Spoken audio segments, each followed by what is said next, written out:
Okay. Welcome to the second meeting of the Vermont Climate Council Science and Data Subcommittee.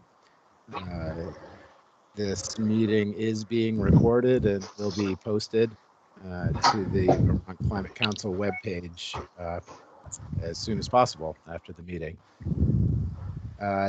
The agenda for this meeting was posted. We'll take a minute to go over the posted agenda. Disappeared from my desk here, so bear with me. Okay. So first on the agenda is general thoughts of the subcommittee on the subcommittee nominees. Just wanted to provide an opportunity for members to share any observations there. Next on the agenda, we have what's likely to be the meat of the agenda, the process for and the selection of additional subcommittee members.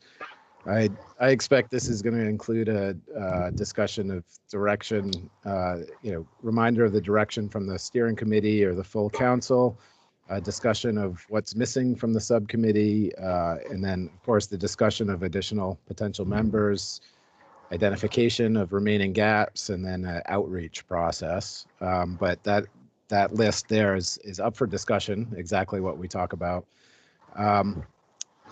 Next on the agenda is to confirm the next meeting and discuss agenda items, and then to have public comment.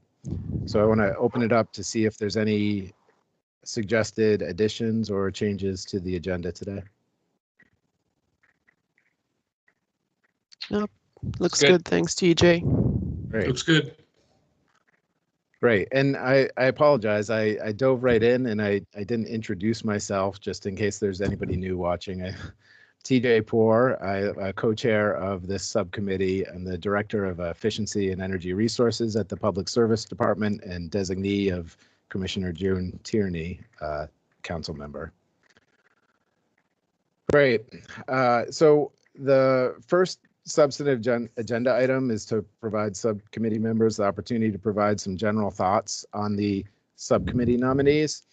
I have just one general thought that I wanted to make, but I want to open up the floor first to see if subcommittee members have any observations or thoughts that they wanted to share.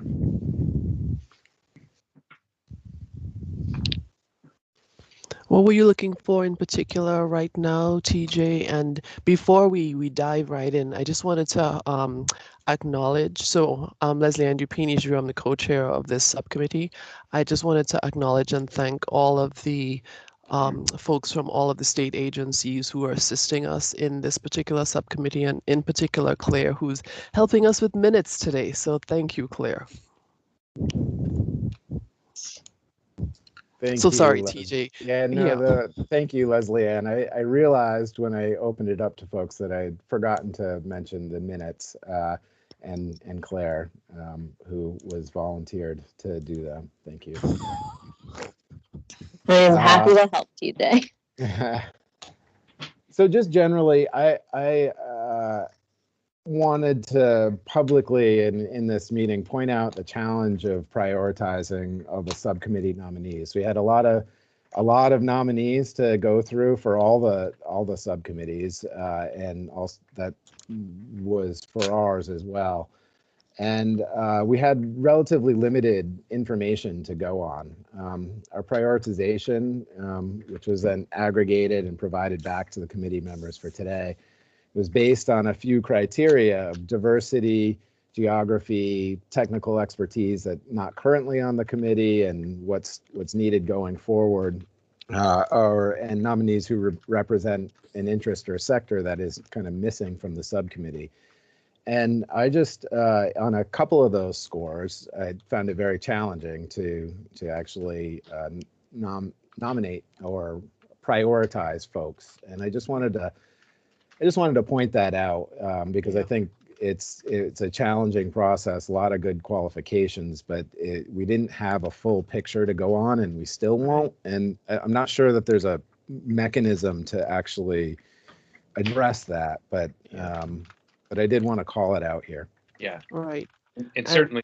Oh, sorry. Go ahead, Jared. Yeah, because I'm that there wasn't a consistent depth of information on each candidate. Some folks we did know a lot about, and I think had a lot to go on to inform our ranking, whereas others may not have. So I think I'm feeling like we'll try to do the best we can given the combined knowledge and experience that we either have with the nominees and or that was provided through the submission process.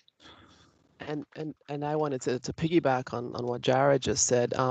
I am actually on a search committee for an administrative position at UVM, and we had a meeting yesterday, and one of the things that came up is in every search we always are very careful and sensitive about how do we incorporate diversity in the candidate pool and in searching. And so there was a really good PowerPoint presentation. I asked if I could actually share just a couple slides from that. So I don't know if I can share my screen, TJ, if it'll let me say requesting control or not. But let's give this a shot. You should just be able to. Yep, looks good. I can see your screen. Okay, so this I'm just going to share two slides from Nick Stanton, who is the Affirmative Action and Equal Opportunity Director at UVM.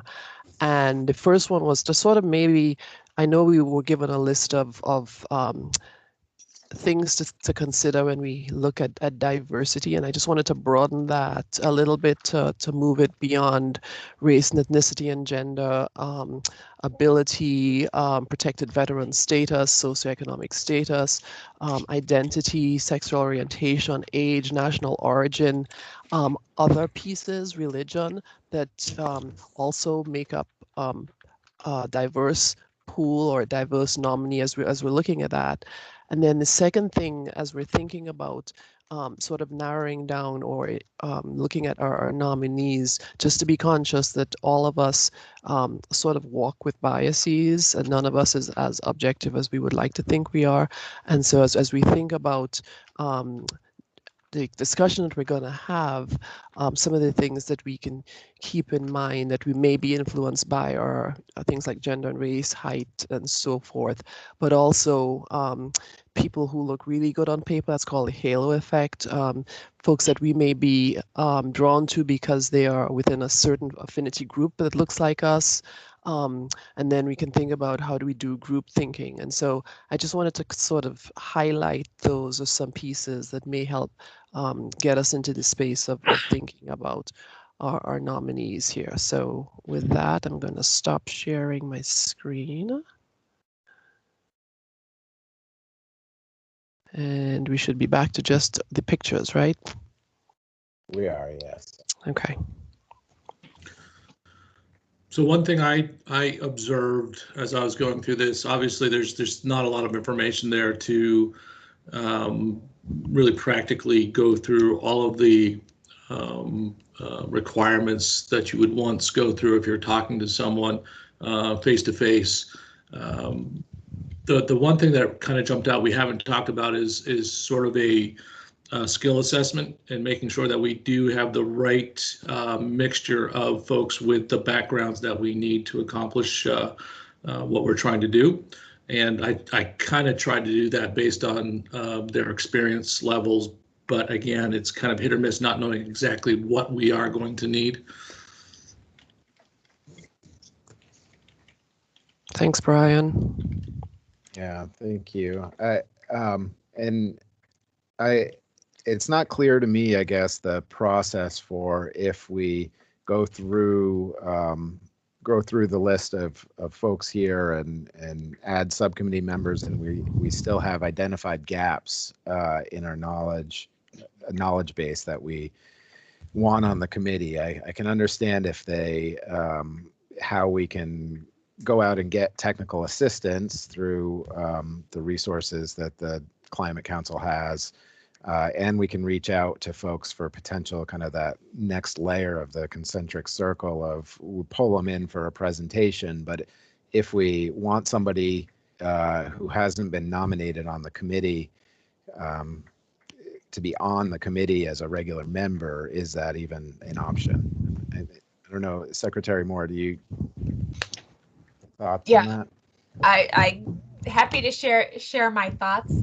There isn't a lot of clear direction. In fact, Commissioner Walk and I had a conversation about this earlier today, and I know that he and Rich Coward have talked in terms of the cross-sector mitigation subcommittee about being fairly strategic and narrow and adding additional members, and then looking to be able to tap into people's expertise on sort of an as needed or on call basis, and reflecting that, certainly in inviting each of the people who sort of showed up on the list as ranking very high, to offer to add them essentially to the subcommittee mailing lists and ensure they are aware of the work of the subcommittees, but that maybe we take a fairly narrow and tailored approach to who we actually add. There isn't a requirement that we add anyone, frankly. It's an opportunity provided to us, but not a necessity. And so I very much appreciate what you're saying, TJ, is at these early stages, it's a bit hard to know exactly what expertise we're going to need and we may be lacking. I do think, frankly, we might benefit from a bit of geographic diversity, just to make sure that we've got folks capable of speaking to sort of all areas of Vermont. But beyond that, I'm not sure. I'm less certain, I guess, about how to best narrow the sort of incredible cadre of technical expertise that's represented in our list coming out of the evaluation process. I would also I just want to pause to thank Jane and the team, whoever was involved in helping sort through and organize to give us a starting point of, these are the folks who emerged. I think it's going to be easier to start with those folks who either there was consensus or there were multiple folks who were ranking them highly based on what we knew about them, rather than kind of, the inefficient and awkward process of going through one by one. But I do want to just note, look, because I'm also on the cross-sector mitigation committee, it at least compared to that one, I don't know compared to the others, it felt like there was less obvious consensus in our group for some than there was for some of the others. So I imagine that could lead to some conversations. The way that I was starting to think about this is identifying the key kind of expertise and experience that we feel like is going to be a necessary perspective, and then layer on the other criteria to make sure that also aligns. And when we do that, I think, we talked a little bit about that on the last call, that we've got a real focus on the climate science, have a focus on the emissions inventory itself, and then somebody who's got real deep experience and expertise in modeling and in kind of scenario design. It's not just for work that we might do, but in assessing these RFPs.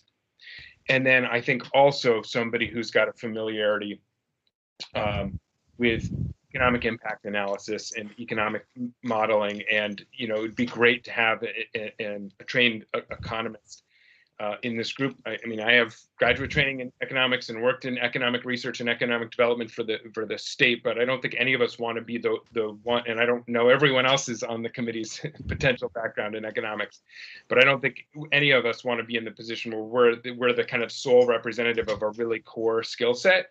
And I'll just note that as I thought through those buckets, I thought we had some really strong candidates on climate science, some folks who have some experience in inventories, some folks who have experience in modeling and other types of energy and climate analysis.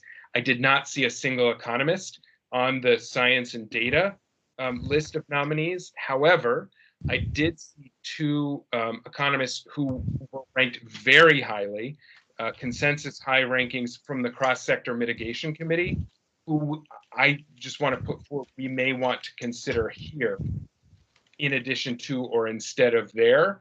And I just want to bring it up now because we didn't talk about that as a process last time. They weren't on our list to rank, but the two names that I noted from that process are Linda McGinnis, who's an economist who worked with the World Bank for a number of years, chaired the Siting Commission, does research, with EAN and across the state, and then also Steve Latendra, who is an economist with Synapse Energy Economics. Those were the two that I noticed, and I think that it would benefit us to kind of think of having an economist seat on this committee, and those are the two names that were ranked really highly elsewhere and that would rise to the top for me that I would want to ask us to consider. I have direct working relationship with Linda and can attest to her incredible skills and just being great to work with. I was mostly going off of Steve's resume, and which looked impressive, but I have not worked with him directly. Right. I like that idea. I don't, and since we're sort of making it up as we go along here with a lot of stuff, and Jared, you're already on both committees. I think it might not be a bad idea to consider having one person who is already in the pool, who does have that expertise, at least sort of be either the point person or help lead the charge, right? And so, I was really concerned that we didn't have anybody like that in our pool, either self-identified or nominated, but really, really gratified to hear that other groups might have folks that we might quote unquote poach, right? So yeah, that's a good thing. Thanks for bringing that up, Jared. Not to switch gears or anything, but I did the same thing as Jared did and came up with almost the same list. And I just had a couple others that I wanted to throw out for consideration. Because we're dealing with so much information, because we are the Science and Data Committee, I think big data or somebody who has experience in working with a lot of data sets and a lot of complex information would also be a good sort of set of expertise for us to think about and maybe talk about a little bit. And then the other piece is, I don't know if this is captured anywhere, and maybe Secretary Moore could speak to this, human health as one of those pieces of climate resilience that we could specifically call out. And the reason why I'm pulling that out is I know we have some epidemiology expertise that we might be able to tap into. So focusing, because I keep saying this, focusing on the people and the people's health and well-being and how they thrive and adapt, we can't forget their actual health, right? And so tapping into that, I think, is also important. Yeah, no, I agree. And I'm not sure if there was someone, Leslie Ann, that jumped out from this list that you saw as having that particular expertise in public health, or if that's something we might need to go in search of a bit more. So the person is not, oh goodness, the surname is Hopkins. But he was a retired epidemiologist, Richard Hopkins. Yeah. Yep. So I don't know if he has public health expertise, but he has expertise in epidemiology. And that's what sort of triggered that thought for me, that focusing on that piece. Yeah, and I'll just say, I know that Richard, he's been involved with the Addison County climate work and actually helped produce an Addison County, I think it's the first county-specific emissions inventory that Vermont has done. And so in addition to his background in epidemiology, I know he's familiar with emissions inventory processes, which would be an additional valuable skill set. Mm-hmm. And for me, one of the things that's sort of nice in trying to drill down to the extent that we have the information to drill down is some of the folks in the pool have these nice crosscuts. So, they bring data and RPC and this and that and the other. So you're getting like 4 for the price of 1. And to the extent that we can sort of capture that and work with that, I think it's one way of moving forward. Yeah. I wonder if another approach might be, there were a couple of names that we seem to have the most consent or be the highest ranking in the group. And I wonder if it's worth just identifying if those are folks that we want to add first and foremost, because then it might help us think, are we building around them? And then how many seats are left? I mean, I'll just say that Lou Cesari from Velco is a brilliant engineer, data mind. He's been involved with the long range transmission planning with the Vermont System Planning Committee, and the awareness about the grid in our electric system and what these changes will mean and require.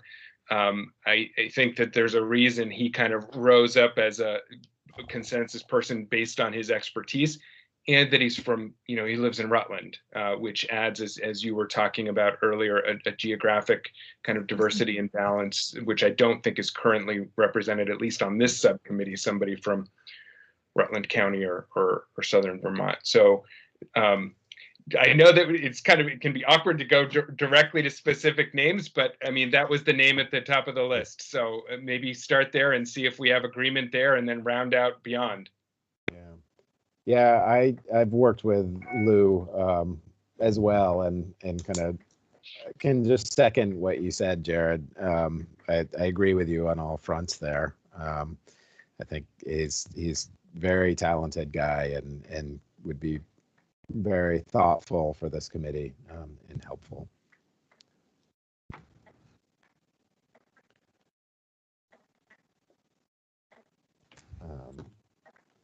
So if we're looking at the spreadsheet, the name just above Lou's name is Jason Schaefer from Lyndon State. Yeah. Yes. And Jay brings expertise in climate science, climate resilience, big data, because being an atmospheric scientist, this is what you do, and some of that climate modeling that I think we're going to really need to tap into. Yeah. Well, and he brings a geographic diversity as well. He does. I don't know, yes. But up in Barton, that's Yeah. a part of the state that is not represented currently. Right.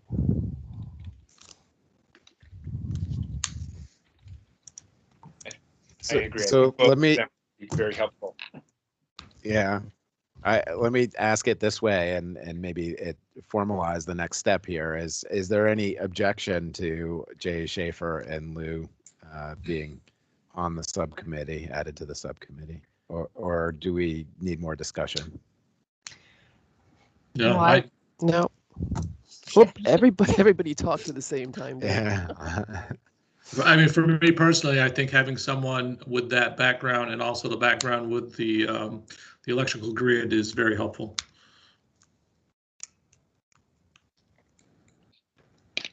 Great. So as we go through this, there's one other thing I kind of wanted to keep in mind is Secretary Moore mentioned this in terms of we don't have to add anybody else, but I was going back through some slides from the full Climate Council, and it seemed like there was a target of 8 to 12 folks. I don't know if that's just kind of general, and that's a wide range, and it also was ideally that the committee would have a majority of members being council members. I don't know how I count in that calculation, honestly, as a designee from Commissioner Tierney, but for what it's worth, I think that brings us towards the lower end of the total number.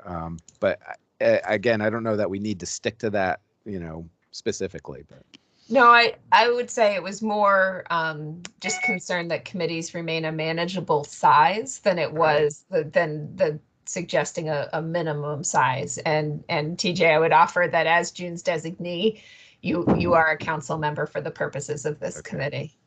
Thank you for that clarification. Yep. Okay. That took a whole load off of his mind. Right, I'm sure. It was- Or put a Here. whole load on it. I don't know.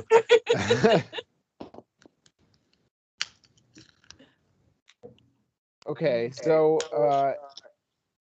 you know, we discussed Richard Hopkins a little bit as an epidemiologist and also a member of or one who developed a town and county baseline. You know, that's and generally that perspective of you know, a local governing body. I don't know, energy committee is kind of a piece of a local governing body, but I had that in mind with the nominee from the regional planning commission as well, that, you know, these kind of sub-state level planning bodies are really important in Vermont. So I think it seems like Richard checks a lot of boxes. Yeah, I agree. And also offers, again, some geographic diversity being from Madison County. Yes.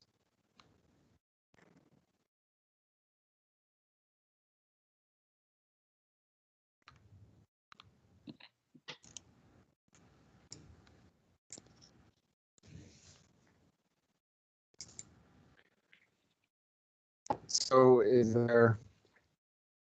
there any objection to seeing if Richard Hopkins would like to join our committee? One other thing about these nominations is that it's not always clear if the people who are nominated know that they were nominated. Correct. So I think that is a reasonable consideration and something we should, I guess what I'm hoping is we'll end up with this short list where we can reach out to each of these individuals and confirm their interest, yes. either in serving on the subcommittee itself or serving as a resource to the subcommittee.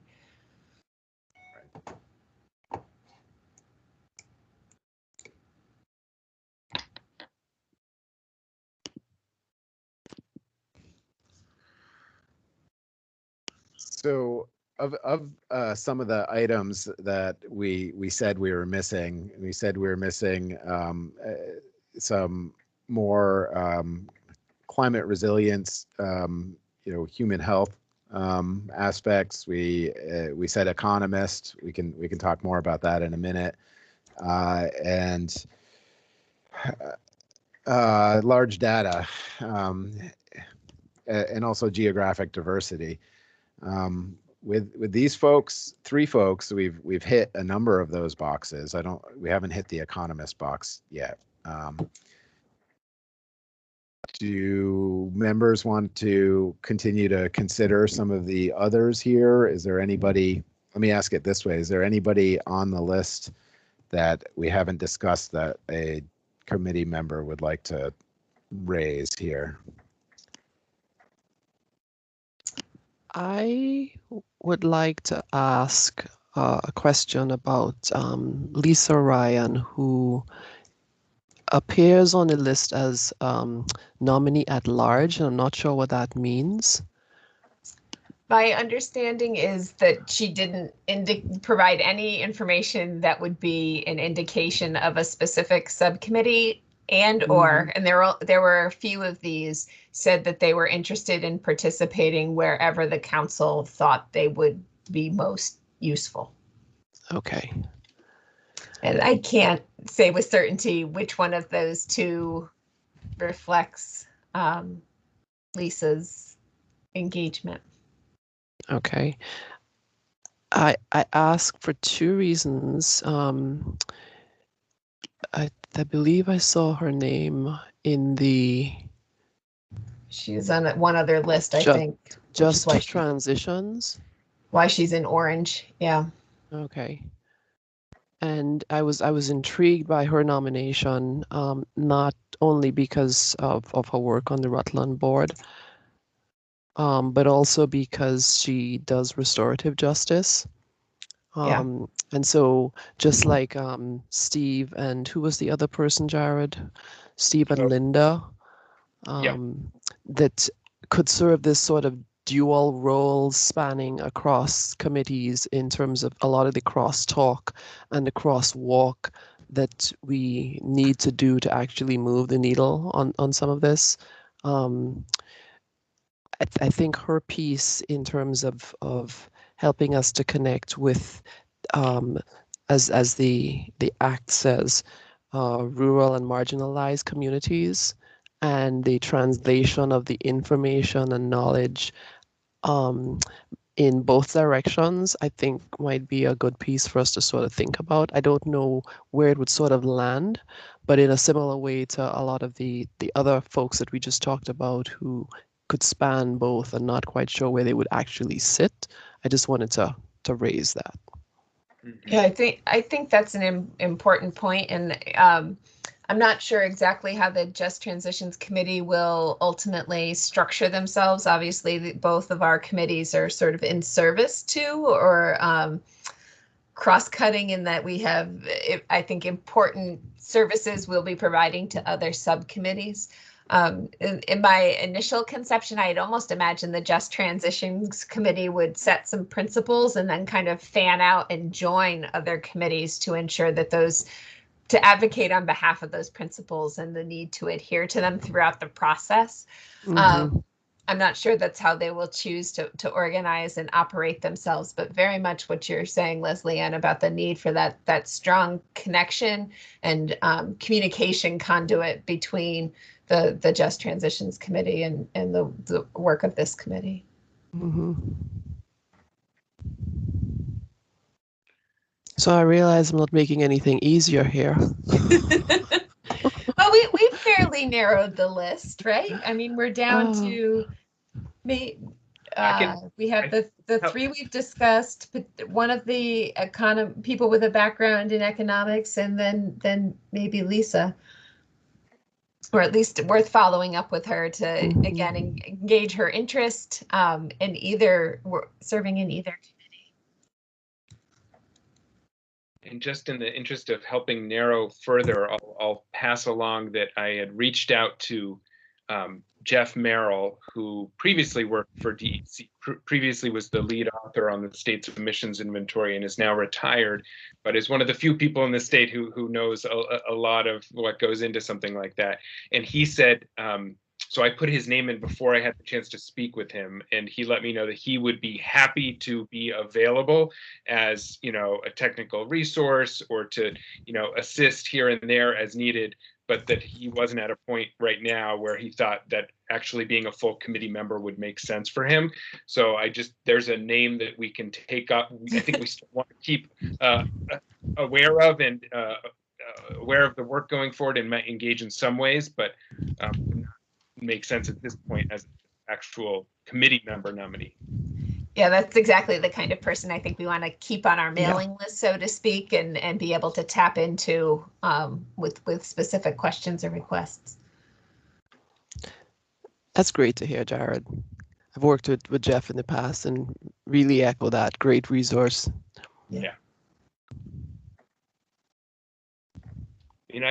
I'd also just note, if we're talking about if we're right now at 5 of us and, we're looking to maybe add 4 is what I heard you suggesting, TJ, and we've got 2 or 3 now that we've landed on. I'll just note that, all else being equal, it would be nice to have more of a gender diversity and balance than is currently shaping up on this committee, especially given the underrepresentation of women in the science and data community generally.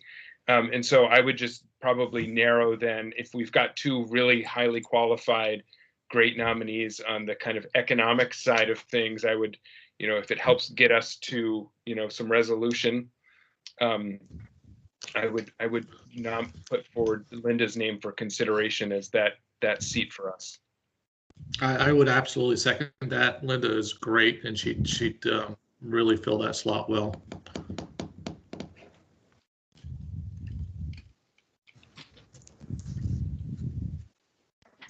And Jared, you're willing to sort of take that back to the cross-sector mitigation committee too, and let them know of our intentions? I think they'll appreciate that people that they ranked as highly as possible, they'll know will end up and be in support of their work. And I think they ended up getting more nominees than any subcommittee. So it might make their work a little bit easier if they know some of their highest ranking folks ended up with us. Okay, great.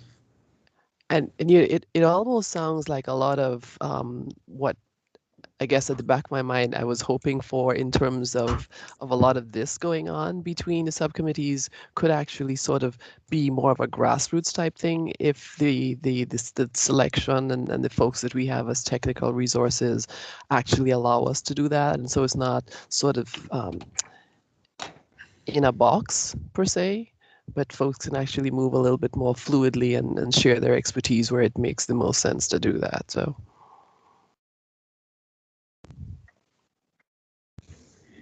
So TJ, would you mind running through the list that we have right now? Yep, I was just going through those. So in addition to the five of us currently on the committee, it's Jay Schaefer,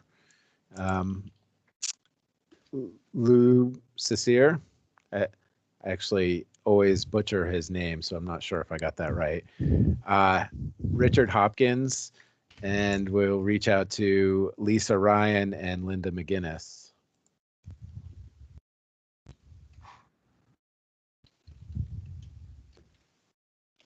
Okay. So I think that the next step is for us to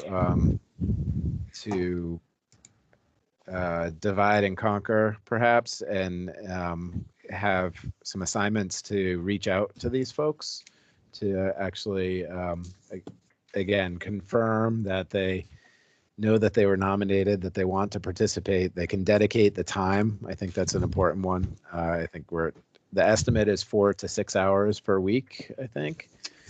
I'm not sure who came up with that estimate, but could be low, Julie. Just trying to like make sure that people understood that it is a significant commitment of time. I don't know that that's the least bit accurate, but didn't want people to think this was kind of an hour a month type of commitment. Right. No, thank you. I was tongue in cheek a little bit. I was doing the math though. I was doing the math, and if you're a council member and on a subcommittee, then you could be anywhere from 12 to 16 hours a week, which is literally 2 days of the work week being devoted.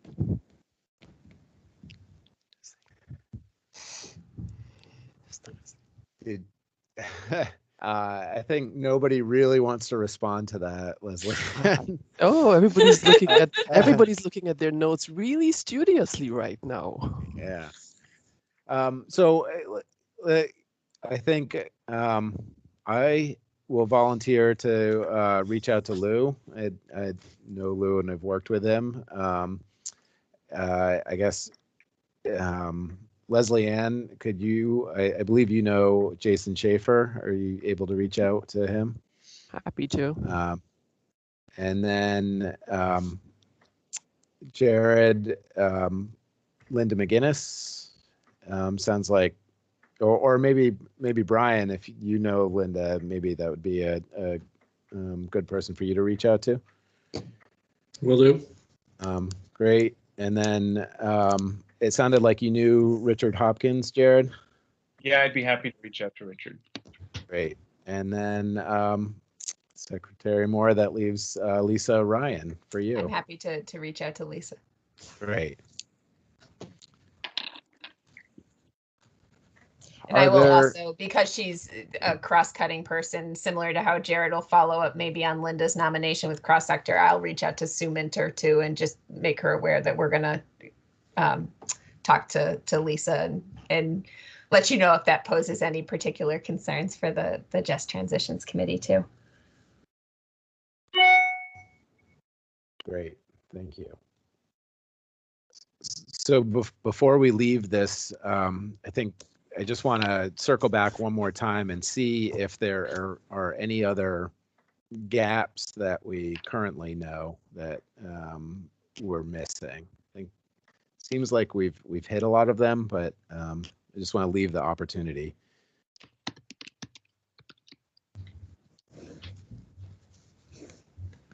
Right.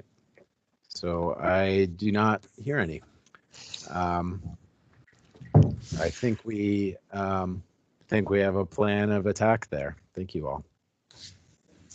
Great. So next on the meeting agenda is our next meeting. Leslie Ann was kind enough to put out a scheduling poll to the current members, and the most popular time where everybody could make it at least for an hour was March 5th at 10 a.m. And so would like to confirm that for our next meeting.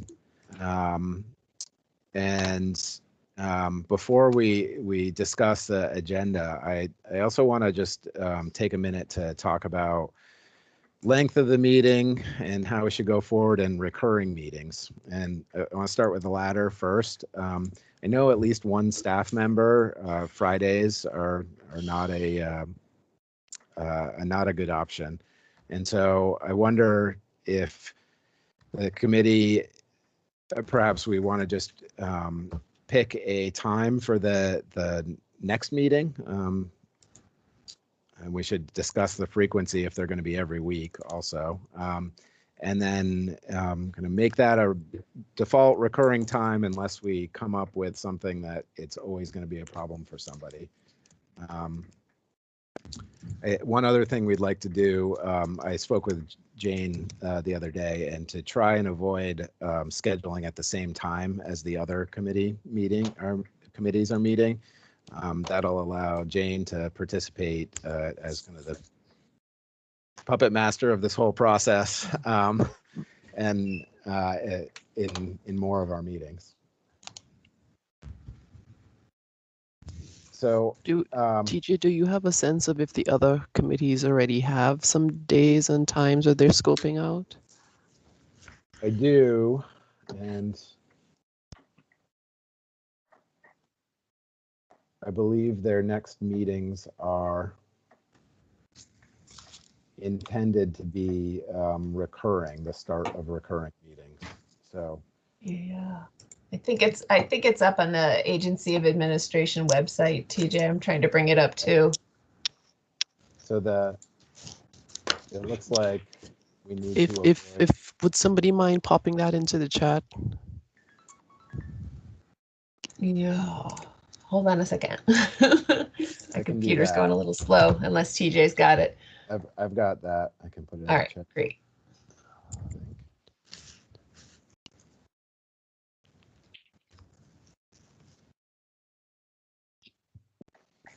Thank you. And anytime we select now is going to risk, these potential new subcommittee members having issues with it. But I think if we get something, it's easier to move from there than to just schedule anew.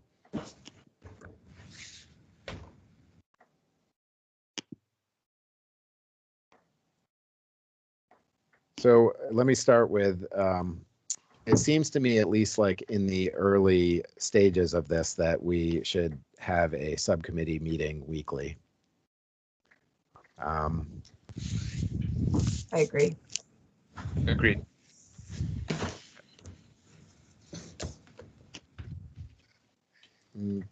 Not hearing any other opposition to that. Let's go with that.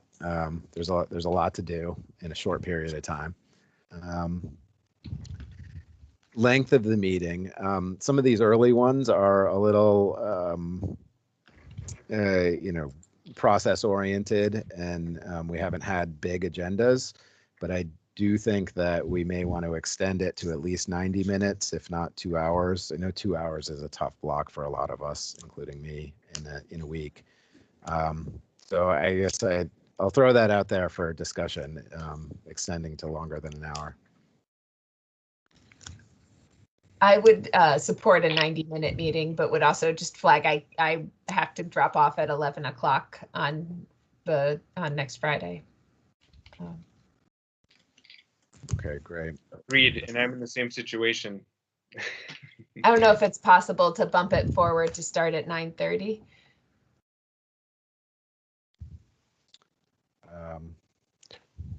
Do we need 90 minutes next week?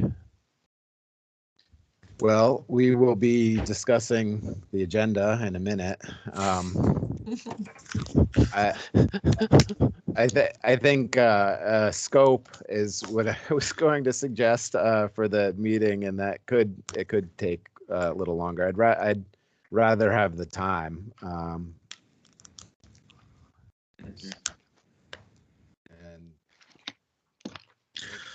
Friday is 9:30 is the for me if 5th. we want to move there. It works for me also. Oh, and I remember why we don't start early on a Friday morning.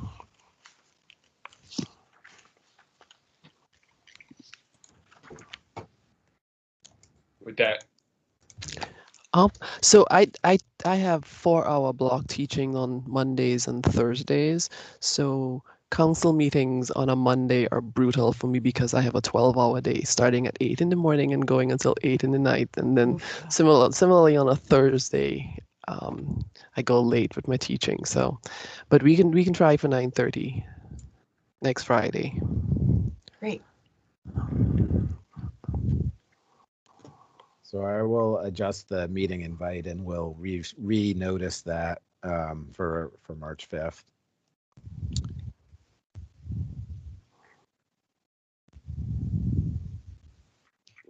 I don't know if we've had a chance during this discussion to, if folks have had a chance to look at the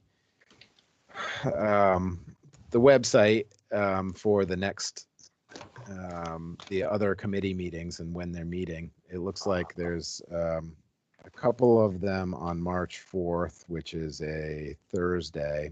I think I just heard a preference to not have the meetings on Thursdays from Leslie Ann. But I could be wrong. It sounds like a physical impossibility almost. That would be correct. I am going to suggest Wednesday, the 3rd. I don't see any subcommittee meeting on the 3rd, and have it from 3:30 to 5 on Wednesdays. Yeah. So we're going to meet the 3rd and the 5th? Oh, I'm sorry. The Sorry. following, yeah. That's why you that do may it be too much. electronically. Do it electronically. Well, yes, but this is painful, but I think it's good. Starting on the 10th to have them weekly at 3:30. So because I'm president of state climatologists, we meet on that Wednesday at 3 o'clock. does it make? I don't want to. I'll be quiet. Do you meet weekly, Leslie Ann, or is it monthly? No, it's monthly, and I believe it's the second Wednesday at 3.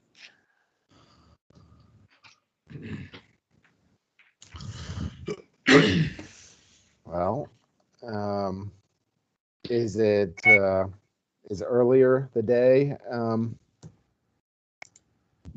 doable at say 1 o'clock, or is that too much in a day? Did you say 1, TJ? Ed? That appears to work for me, at least for the next month, which is about as far out as I can look.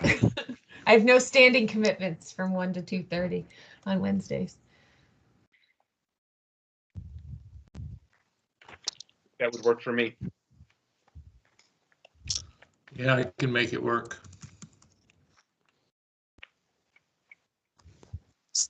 So is that Wednesday, the 10th of March, 1 to 2:30? Yes. And recurring.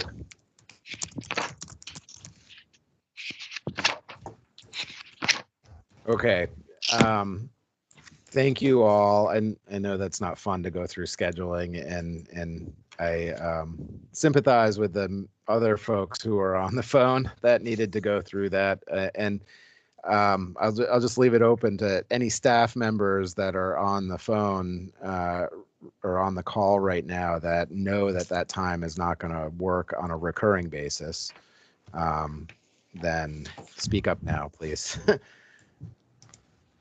TJ, I'll ping you off. I'll ping you after because there may be some that I may not be able to attend. Okay. Right. I think that may be the case for everybody. I think when we have a full committee that it becomes less of an issue as long as everybody's making the majority of them. So, okay.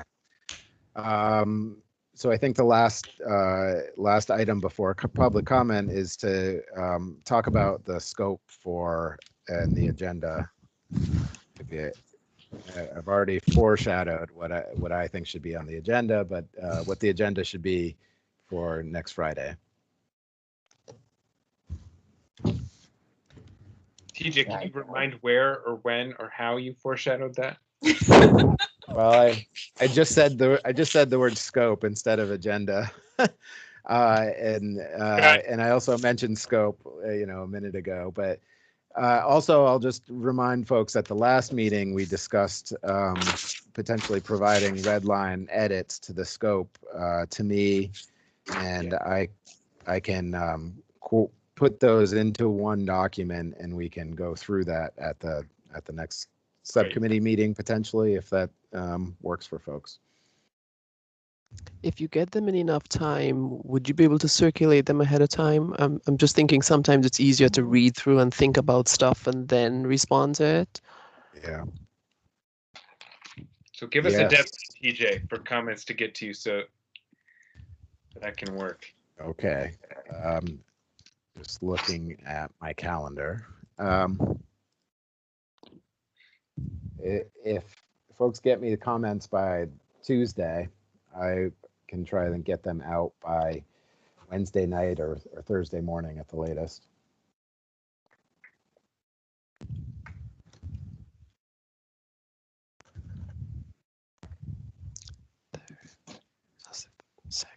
Yeah.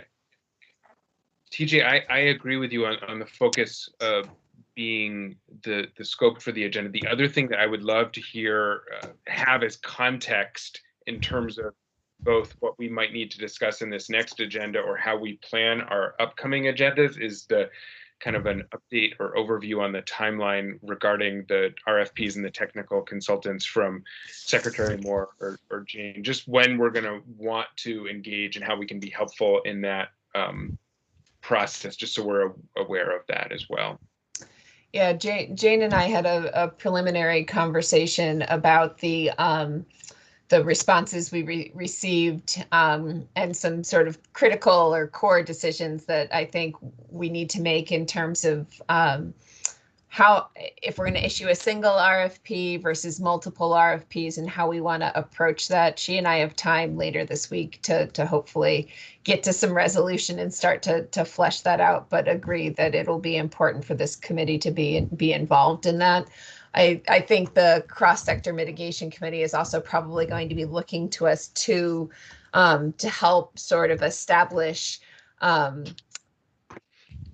maybe it's the principles or the framing for the scenarios that they build out. And that's work we'll need to engage in, I think, fairly early on as well, knowing that they can look at the kind of range of available technologies, but I think are going to be looking for us to help to provide some criteria to support prioritization, or at least articulate what the criteria are. The Act is pretty clear. Cost effectiveness is in the mix. And there's the need to balance across sectors, but I think they're going to be looking to us for input and advice in terms of how those actually translate and work functionally.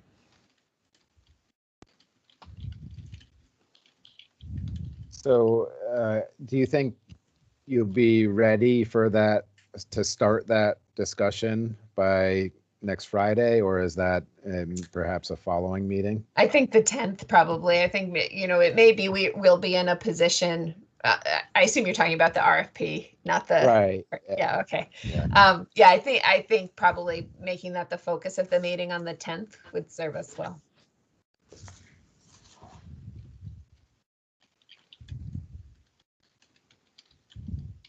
One of the other things I wanted to just maybe get a sense of is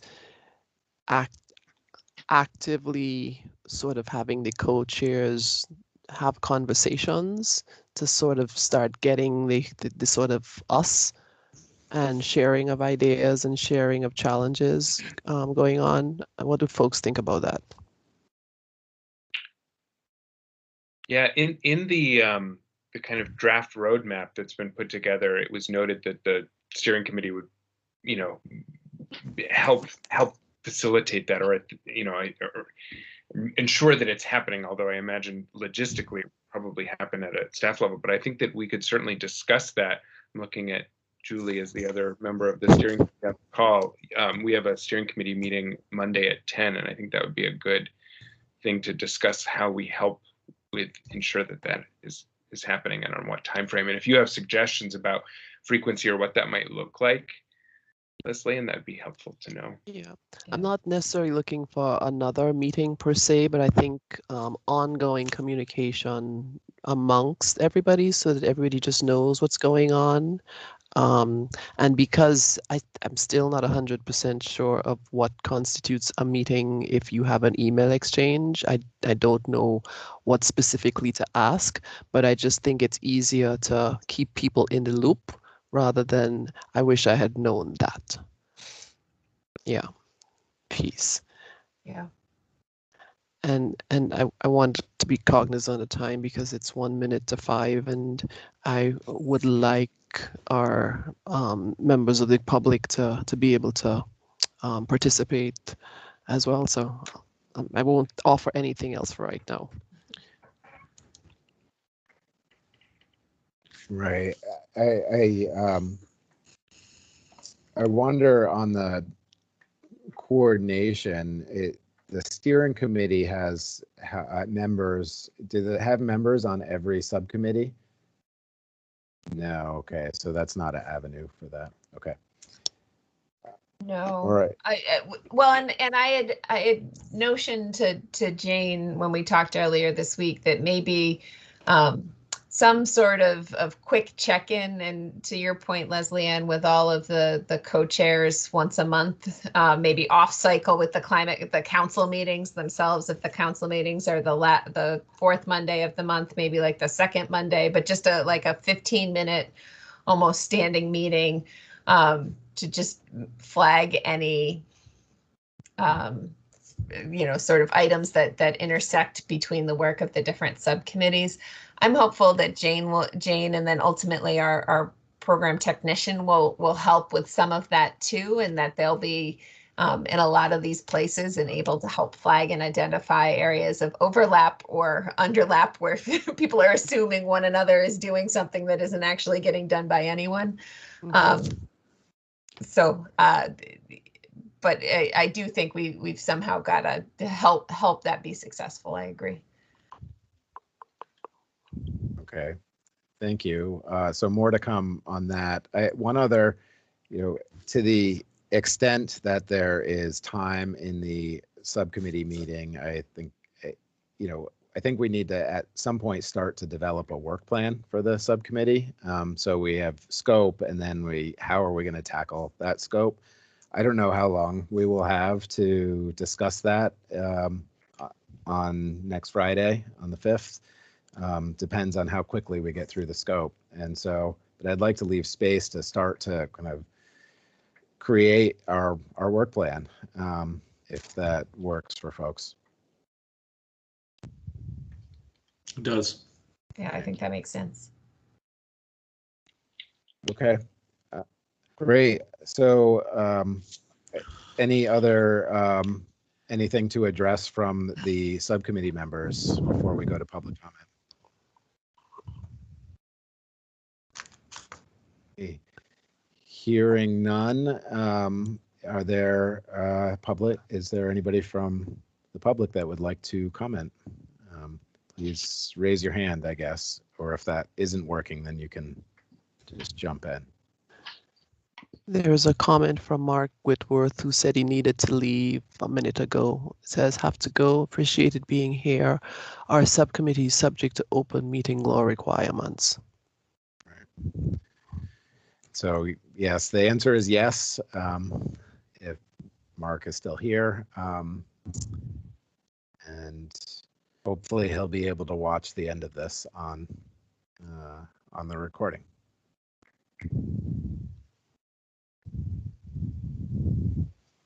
Okay, so I don't see any public comment. I'm There's not a sure hand. that Cheryl there Joy is. Lipton has a hand, yes. Thank you. I couldn't see that. Not sure why. Hi. I had some. Can you hear me okay? Mm-hmm. Yes. I had a comment on an issue that might be easier to coordinate between all the committees. Is that I know it might take a lot of time, but one person might perhaps look at the meeting minutes for each of the subcommittees and then be able to be the one who coordinates all the different work that is related. It'll be a lot of work for one person, but that's it. Oh, thank you. Yeah, that's a great idea. And thanks for letting us be here. Right. Well, thank you Yeah. for sticking around for all this time. Absolutely. And I think I don't know the format if we're meant to respond, but I do think we're going to have a program technician hired in several weeks. And Jane is going to try and go to all the subcommittee meetings. So that's a great suggestion. So thank you.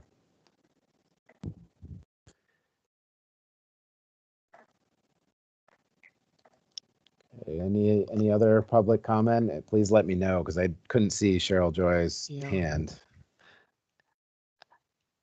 I just wanted to acknowledge again that there's some members of the public who attend every single council meeting, every single subcommittee meeting, and I'm not going to call you out, but I'm seeing your initials here again. So I just wanted to thank you for your dedication and to helping to move this entire process forward. I second that. Thank you, Leslie Ann. Okay. Do we need motions to adjourn, Julie? I don't think so. I think we can just adjourn by consensus. Okay. Unless there's Then, anybody who really wants to stick around. Does anybody have any objections to adjourning? Hearing none, thank you all. And we'll see you next week. Sounds good. Thanks, Thank you all. everybody. Take care.